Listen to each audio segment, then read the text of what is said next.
Pak Yai mau tanya, Ya. kalau hubungan nasabnya jenengan ke Mbah Yai Amir Idris Pekalongan itu bagaimana ya? Oh, kalau saya itu dari jadi Mbah Amir itu kan punya istri kan pertama yang Cirebon, saya lupa namanya. Terus yang kedua itu kan putrinya Mbah Soleh Darat, itu Mbah Zahro. Setelah Mbah Zahro itu ini nikah lagi sama Mbah Sakdiah. Mbah Sakdiah itu punya putri namanya Mbah Nuriyah. Dan Mbah Nuriyah menikah sama Mbah Raden Jundi, punya anak namanya Maimunah. Mbak Maimunah punya anak namanya Izurrahman, itu bapak saya. Nah, bapak saya punya anak saya. Jadi memang apa namanya, saya bin Izurrahman bin Maimunah binti Nuriyah baru binti Amir Idris Pekalongan. Terus gini, eh, bukti kedekatan Gus Dur dengan Maulana Habib Lutfi dan Kiai Haji Ijur Rahman itu apa aja nih? Oh, kalau bapak saya sama Gus Dur itu kenal udah lama. Pertama kenal itu di saat Gus Dur pulang dari Mesir. Karena memang bapak saya suka bantu-bantu di ibunya Gus Dur, yaitu Ibu Nyai Solehah. Itu bantu-bantu di sana, hikmah di sana. Di saat Gus Dur pulang dari Mesir, itu kan sudah menikah. Waktu itu cari kontrakan, itu yang bantu bapak saya. Pertama ngontrak itu ya di Ciganjur itu. Lebih dari itu, bahkan waktu Gus Dur pertama kali bikin partai PKB, itu juga sering hubungan dengan bapak saya. Bahkan saya pernah melihat kedekatan bapak saya dengan Gus Dur itu waktu muktamar PKB pertama, itu di Jogja. Pembukanya di Pondok Krapia, setelah itu rapatnya di Hotel Ambarukmo. Nah, pada saat itu saya ikut di sana. Itu bapak saya dekat dengan Gus Dur, memang seperti apa? Ya, sering tukar pikir sama beliau. Sudah lama. Juga waktu Gus Dur ke Pekalongan, itu waktu Gus Dur silaturahim ke tempatnya Habib Lutfi, itu bapak saya dipanggil ke sana. Nah, ini buktinya ini waktu apa namanya, ini kan di dalamnya Habib Lutfi ini bapak saya, ini Gus Dur ngobrol sambil nunggu Habib Lutfi. Waktu itu masih ada acara, saya waktu itu di situ juga, jadi ngobrol sama Gus Dur ini isinya ya guyon ya, Gus Dur kan senangnya guyon gitu. Terus setelah Habib Lutfi rawuh, bertiga ngobrol, ya juga di situ banyak tamu juga. Bahkan waktu itu Gus Dur ngomong, ini kenapa kita akrab di sini itu ya karena dulu simbah-simbah kita juga akrab. Itu ya Mbah Hamir, Mbah Hasyim Asy'ari, dan juga Habib Hasyim. Ini sudah akrab dari dulu. Seperti itu. Yai, benar nggak kalau Habib Hasyim itu merestui berdirinya NU? Jadi gini, kalau diruntut dalam sejarah itu pasti banyak versi. Di kitab-kitab sejarah umpama, seperti sekarang kan karena bulan Maulid. Bulan Maulid itu yang mengatakan bahwa kelahiran Rasulullah itu bukan hanya di tanggal 12 Rabiul Awal, itu banyak kaulnya. Ada yang mengatakan 12, ada yang mengatakan 17, ada yang mengatakan 10, bahkan yang paling ekstrim mengatakan 12 Ramadan. Nah, itu pun real, ditulis secara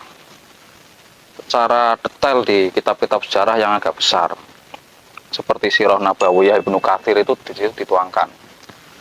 Terus gini, kalau saya sebelum Maulana Habib Lutfi menceritakan di beberapa Mauidhah Hasanah beliau, saya itu dulu alumni Simbang Kulon angkatan 2003. Berarti saya di sana 2001, 2002, 2003.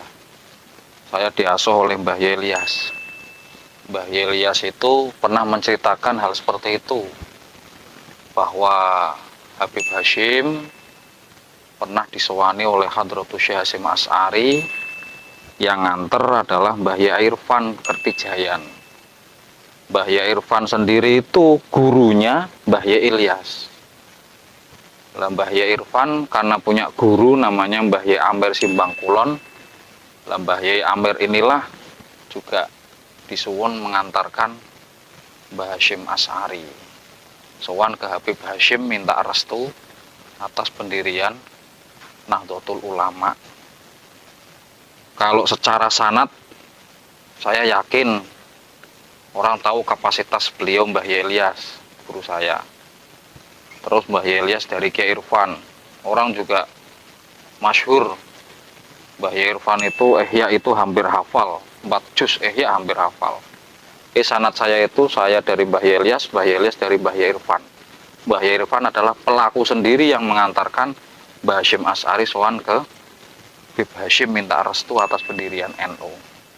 Masalah mau percaya monggo, ndak percaya monggo, tapi kalau saya 100% percaya. Dalam dunia sejarah, orang tua saja itu, mama orang tua punya anak 5, orang tua kamu punya anak 5. Ini kadang ada yang sejarah orang tua itu semua 5 anak tahu. Ada yang kadang yang tahu hanya kamu saja, yang 4 tidak tahu. Nah, ini berarti sejarah mastur. Ada yang tahu cuma 2, yang 3 tidak tahu. Ada yang bahkan anak itu tidak tahu, yang tahu malah tetangga. Nah, ya kan? Banyak seperti itu. Ini hal wajar sebenarnya. Hal wajar. Kalau pendiri tetap Hadratus Syekh Hasyim Asy'ari. Kalau beliau Habib Hashim dimintai restu oleh Mbah Yai Hasyim Asy'ari. Gitu. Nah, kalau bukti-bukti yang lain buat memperkuat sejarah itu ada nggak, Yai? Di antaranya ini yang saya tahu saja ya. 1, pernah tabayun ke Mbah Yai Maftuhin. Beliau Batang. Masih hidup, masih sugeng. Beliau itu pernah menceritakan, saya pernah mendengar langsung dari Gus Dur, dan Gus Dur tahu tentang sejarah ini. Nah, ini kan, Gus Dur sebagai cucunya Mbah Hasyim Asy'ari tahu sejarah ini, dan keakraban Gus Dur dengan Maulana Habib Lutfi tidak diragukan lagi. Sering banget ke Pekalongan. Itu diantaranya. 1 dari Mbah Yai Maftuhin. Bahkan Gus Dur saat itu mengecam orang-orang yang tidak suka dengan Maulana Habib Lutfi. Belaan Gus Dur dengan beliau. Yang kedua, di antara buktinya, dulu itu kalau sekarang namanya muktamar. Muktamar PBNU itu kalau sekarang kan 5 tahun sekali. Kalau dulu itu setahun sekali. Makanya muktamar kelima itu ditempatkan di Pekalongan.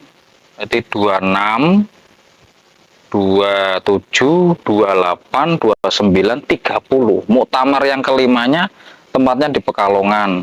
Di antara saksi sejarahnya masih ada Masjid Agung Pekalongan. Kalau hotelnya itu udah tidak ada sekarang, udah hilang, ganti gedung. Nah, bukti lagi sebagai pengingat jasa Pekalongan, Mbah Yai Amir itu diangkat di jajaran pengurus PBNU awal generasi Mbah Yai Hasyim Asy'ari, itu Mbah Yai Amir. Karena dulu memang di Mekahnya antara Mbah Yai Wahab, Mbah Yai Hasyim dengan Mbah Yai Amir itu udah kenal, udah saling kenal. Makanya tidak heran ketika di sini langsung Mbah Yai Amir itu diangkat sebagai termasuk pengurus di jajaran PBNU pusat. Itu diantara bukti-buktinya.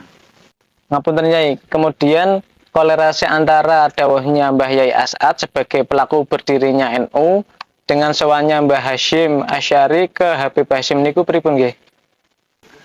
Jadi gini, kalau melihat tahun-tahunnya, kita belajar lebih meneliti Mbah Yai As'ad Syamsul Arifin itu maidoh ketika menceritakan beliau ketika disuruh oleh Mbah Yai Khalil bin Abdul Latif Bangkalan itu, beliau disuruh oleh Mbah Yai Khalil itu di tahun 1924. Lah, berarti kan sebelum NU berdiri. Terus lagi Mbah Yai Amir Simbang Kulon yang gurunya Mbah Yai Irfan itu sebelum di Pekalongan beliau itu domisilinya di Semarang karena sebagai mantunya Mbah Soleh Darat. Sebelum di Pekalongan Mbah Yai Amir itu udah masyhur beliau. Nah, ketika pindah ke Pekalongan dapat istri, beliau pindah tahun 1925-an, juga sebelum NU berdiri. Nah, ini udah nyambung.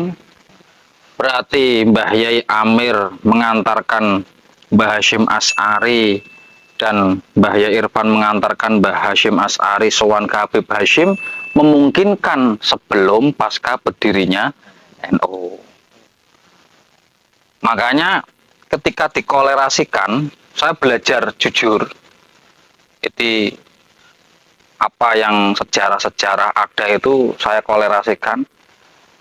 Maulana Labib Lutfi itu pernah ngendiko ketika mendapat isyarah dari Syekhuna Khalil melalui Mbah Yai As'ad Syamsul Arifin, dapat tongkat, dapat tasbih suruh wiridan, ya Qahar, ya Jabar, dan lain-lain. Beliau mau action, yaitu masih bimbang. Nah, sebelum action, beliau sowan ke para sesepuh, diantaranya Habib Hasyim. Sowan ke Habib Hasyim merestui. Ketika Habib Hasyim merestui, terus sowan ke Mbah Khalil Bangkalan, Mbah Khalil langsung dawuh, aku podo karo Habib Hasyim Pekalongan. Ini tidak ada yang janggal. Kalau melihat tahunnya itu tidak ada yang janggal. Tidak ada yang janggal. Jadi, matuk antara kolerasi yang diceritakan oleh Mbah Yai As'ad dengan Mbah Yai Amir sebagai pengantar dan Mbah Yai Irfan sebagai pengantar, tahunnya itu semua itu sebelum NU berdiri. Mudah-mudahan ini mencerahkan.